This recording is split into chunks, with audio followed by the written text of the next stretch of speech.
The Transport Ministry says it's ramping up efforts to revitalize the railway service in Jamaica despite projected losses. The matter was discussed at a recent sitting of Parliament's Standing Finance Committee. The Jamaica Railway Corporation is projected to earn $296.98 million in the 2022-2023 fiscal year. $30.27 million of that figure is expected to come from train fares and charges. But projections also show the entity will rack up over $40 million in losses. In responding to queries from opposition spokesman on transport Michael Phillips, Portfolio Minister Audley Shaw says a plan is in place to increase train services. Under Phase 1, services are being offered to students.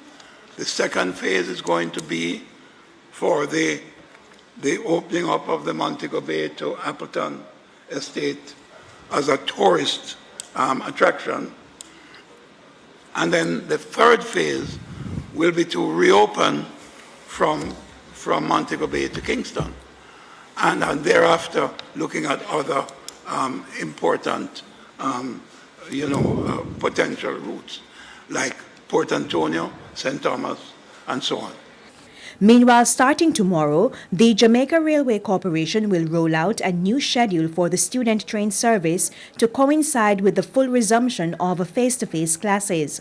Under the new schedule, the Old Harbour train will depart the station at 6:40 a.m., arriving in Spanish Town at 7:12 a.m., following stops in Bushy Park and Heartlands. In the afternoon, it will leave Spanish Town at 4:10 p.m. and arrive in Old Harbour at 4:45 p.m. The Linstead train will depart Charlemont at 6:25 a.m., making stops in Linstead and Bogwalk before arriving in Spanish Town at 7:15 a.m. In the afternoon, it will leave the Spanish Town station at 3:55 p.m., making stops in Bogwalk, Linstead and Charlemont before returning to Linstead at 4:55 p.m. Students are being asked to arrive at the respective train stations at least 15 minutes before departure.